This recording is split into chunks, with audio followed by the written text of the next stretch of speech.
Welcome dear students.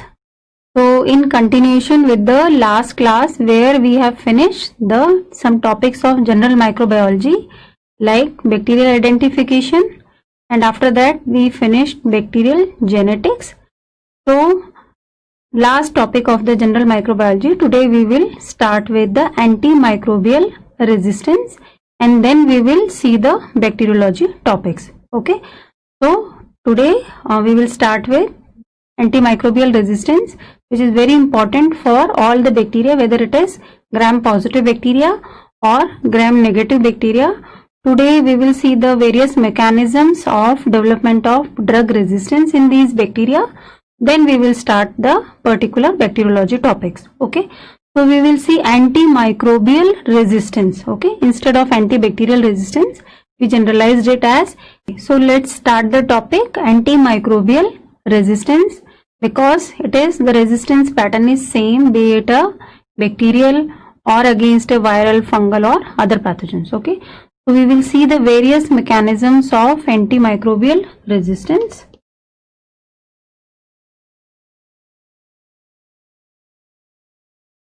Okay, so it is a common practice whenever we start antibiotics or when we compare with the past to the present times, there is a huge difference between the susceptibility pattern of the antimicrobial agents. With the development of any kind of antibiotics, as soon as we introduce it and very after soon immediately we will see there is a development of coming of the mutant strains or the resistant strain out of the drugs susceptible strains, because when we introduce it that time, because it is a new drug, it works very effectively, it is very effective against a particular pathogen, but over the time with prolonged use, especially inadvertent or inappropriate use, the resistant mutants or the resistant variants, because of variety of due to a variety of resistance mechanisms, they emerge out or they selects out of the selection pressure, and we see that ultimately we are having a resistant mutant against which the drug is no longer effective. Okay, so that is antimicrobial resistance. And when we talk of antimicrobial resistance, there are two important mechanisms. One is the intrinsic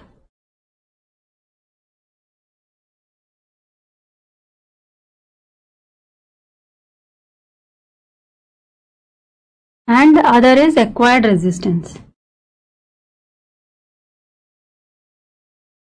Okay, so intrinsic means it is there in the genes. Okay, so against some particular drugs or some drugs are not effective against certain pathogens, like classical example we will see like metronidazole. It will act against a very good agent for anaerobic organisms, but it will not act against aerobic organisms. Okay, so like metronidazole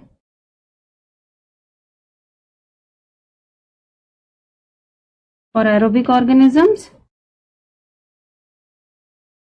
Similarly, aminoglycosides mainly active against the aerobic organisms, so not active against anaerobic, where we use it as a selective agent to grow or to improve the yield of the anaerobic isolates and to suppress the aerobic isolates. Okay, so aminoglycosides having intrinsically resistant for the anaerobes. Okay, similarly gram positive organisms for Aztreonam.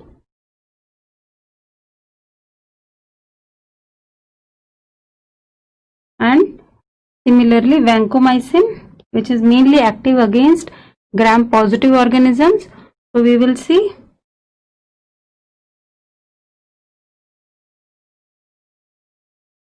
it is mainly active against gram positive, not gram negative organisms.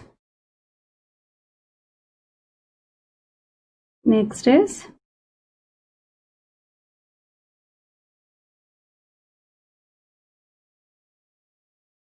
cycline, which is intrinsically resistant in Pseudomonas.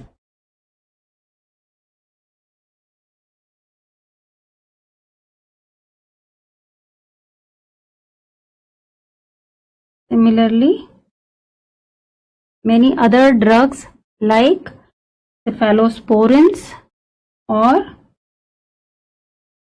chloramphenicol, which are resistant in enterococci,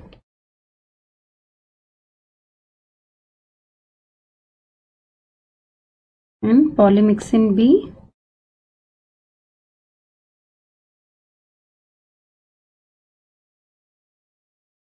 or colistin, which are seen resistant in organisms like Proteus. Okay, so all these are examples of chromosomal resistance. So it is there in the genes, and when we should know this, because if we found that the infective organisms are these, then we have to avoid these drugs because they may sometimes come sensitive by in vitro methods, but we should have a knowledge that these are intrinsically resistant, so it will not work on the organism. So whatever is the sensitivity, we have to give them as resistance. Okay, similarly, the resistance can be acquired out of the selection pressure by various type of methods, which can be acquired by mutation or by transferable resistance mechanisms. This we have seen in the previous class, that there are various mechanisms for transfers like plasmid mediated or phage mediated by the transduction methods.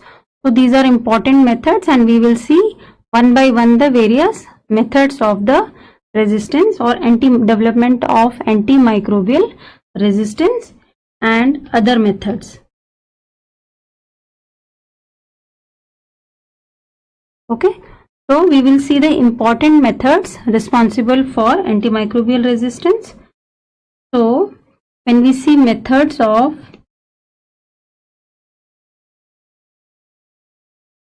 antimicrobial resistance, first and the most important, whenever we put an organism, especially the organisms like belonging to the Enterobacteriaceae and other important bacteria which are associated with the hospital acquired infections, the first mechanism is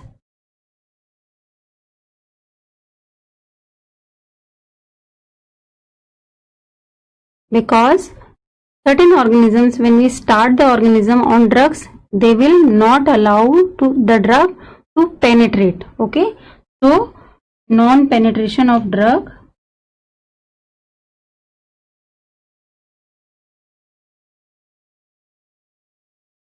and this is mainly it occurs by porin loss.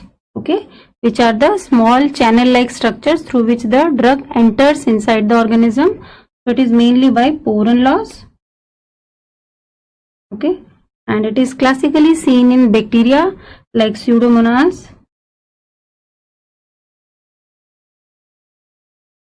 Enterobacter,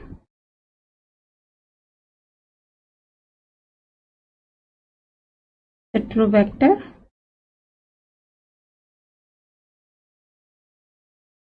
Klebsiella, or various group of drugs including the fluoroquinolones, aminoglycosides, and the important carbapenems like imipenem. Okay, so either the organism will not allow the drug to enter by porin loss, or if it enters inside, then there will be increased activity of throwing this drug out by efflux mechanisms. Okay, so second important method is efflux. So increased efflux through efflux pumps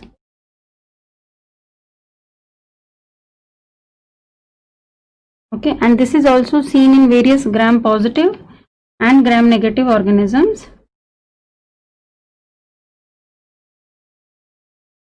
like what we see for the important drugs like chloramphenicol,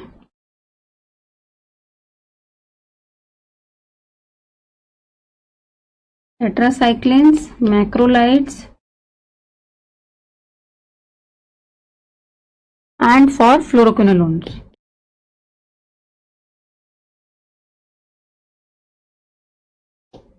Next is the production of an enzyme which breaks the drug. Okay, so enzyme mediated lysis, which is a very, very important mechanism.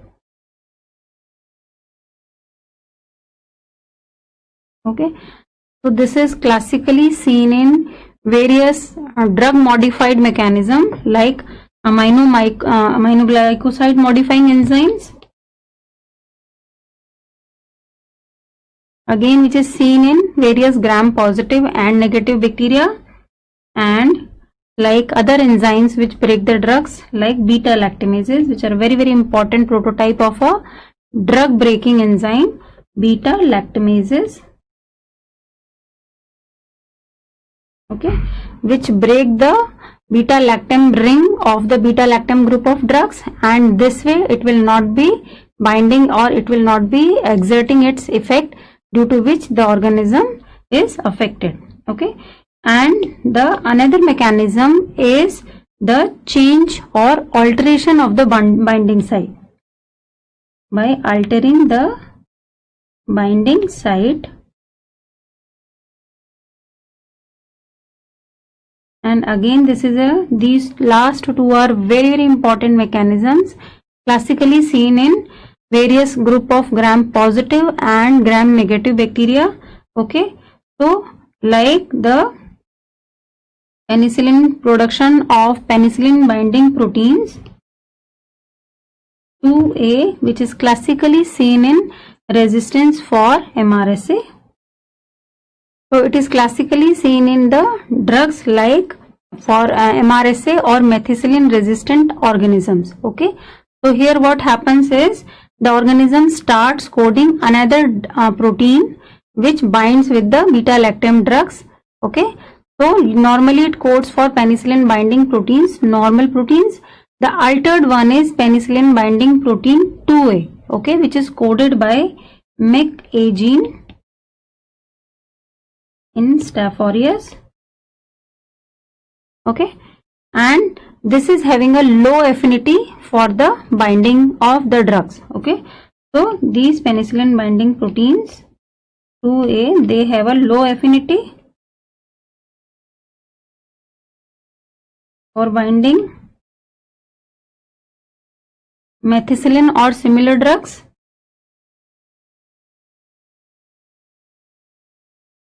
and hence this way it becomes ineffective.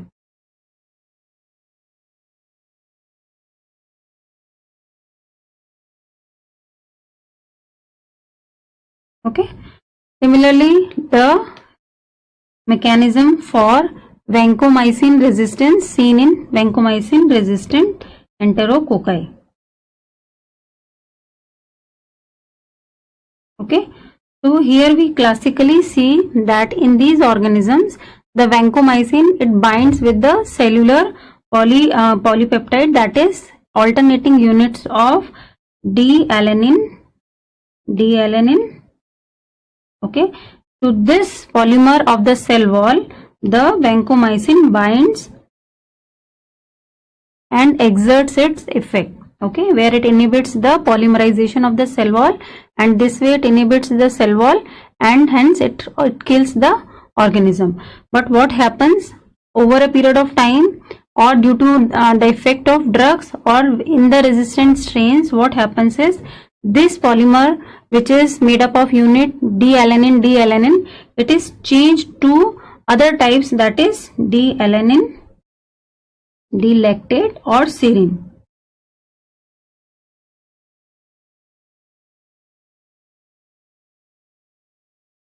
Okay, so again this is having a less affinity for binding the drug and hence it will become ineffective. The other mechanisms are like what we see, the rifampicin resistance,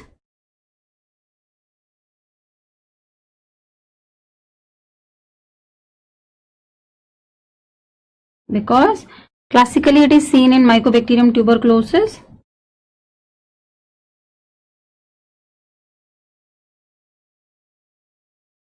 and it is due to mutation in the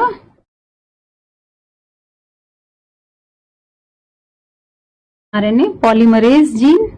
So because this is again it is mutated, so it becomes ineffective, where the drug binds and exerts its effect to inhibit the nucleic acid synthesis. And similarly we see fluoroquinolone resistance.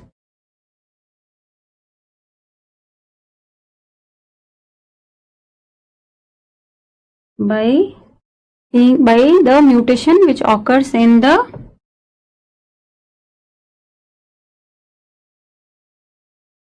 various enzymes like DNA gyrase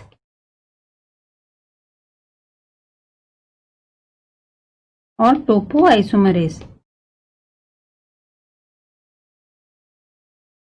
So these are some common methods which gives the organism some important properties to combat with the new environment which is not favorable for its growth. So the organism develops certain mechanisms to combat with that, and they are more hardier because they have to survive in the environment. They devise some mechanism to overcome that environment, either in the form of not allowing the drugs, like what we have seen in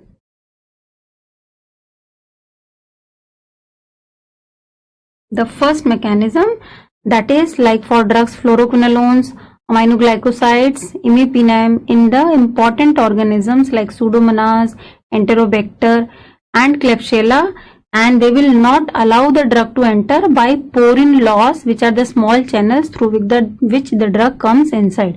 Or if they comes inside, then it is thrown out by the overactivity or overexpression of efflux pump mechanisms.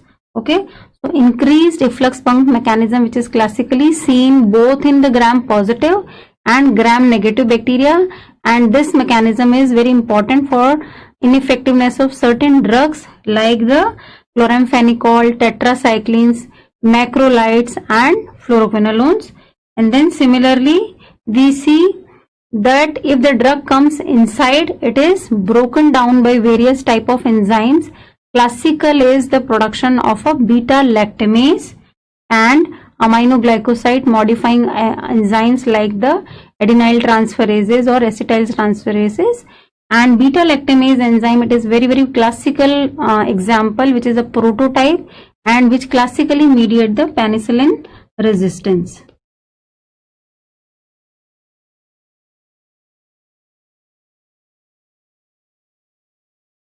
And penicillin, which is a prototype of the beta lactam drugs, which also include other drugs like penicillin, cephalosporins, cefamycins.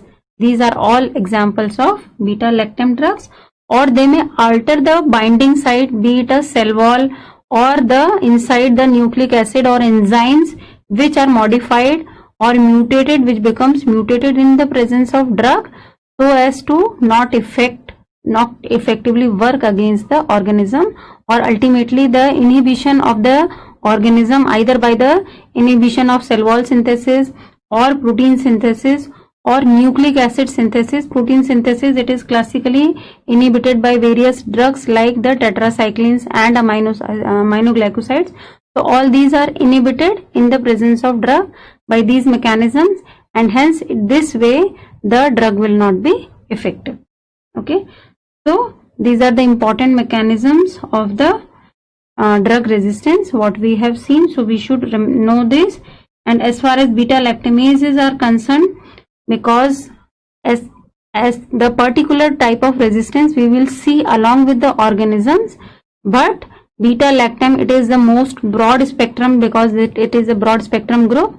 So the beta lactam drugs and along with other cell wall acting drugs like penicillin, vancomycin, these are very important group of drugs in the gram positive and gram negative organisms, where the resistance is becoming a major problem because of these drugs. So we should remember at least these broad 4 categories as far as drug resistance is concerned.